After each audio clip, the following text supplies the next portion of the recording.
பிரியமான சகோதரனே சகோதரி, தீங்கு உன்னை துக்கப்படுத்தாது, தீங்கு உன்னை ஒரு நாளும் இனிமேல் துக்கப்படுத்தாது என்று சொல்லி ஆவியானவர் உங்களோடு தீர்க்க தரிசனமாய் பேசிக் கொண்டிருக்கிறார். 1 நாளாகமம் 4:10. யாபேஸ் இஸ்ரவேலின் தேவனை நோக்கி, தேவரீர் என்னை ஆசீர்வதித்து என் எல்லையை பெரிதாக்கி உமது கரம் என்னோடு இருந்து தீங்கு என்னை துக்கப்படுத்தாதபடிக்கு அதற்கு என்னை விலக்கி காத்தருளும். இன்றைக்கு ஆவியானவர் உங்களோடு பேசிக் கொண்டிருக்கிறார். நிறைய வித்தியாசமான தீங்குகள் உங்களை துக்கப்படுத்தி கொண்டே இருக்கிறது. நிறைய பிரச்சனைகள் உங்களை துக்கப்படுத்தி கொண்டே இருக்கிறது. யாபேஸ் பிறக்கும் போதே பெரிய பிரச்சனையிலையும் ஒரு வித்தியாசமாய் ஒருவேளை நிராகரிக்கப்பட்ட நிலைமையிலிருந்து அவன் பிறந்து அவன் உலகத்திலே வாழ்ந்தான்.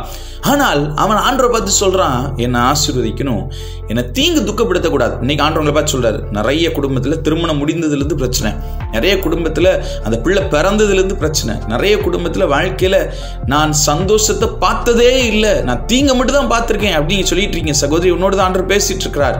சகோதர, உன்னோடு தான். உன்னை தீங்கு இனிமே துக்கப்படுத்தாது. இனிமே யாரும் உன் பேரில் கை நீட்டுவதில்லை.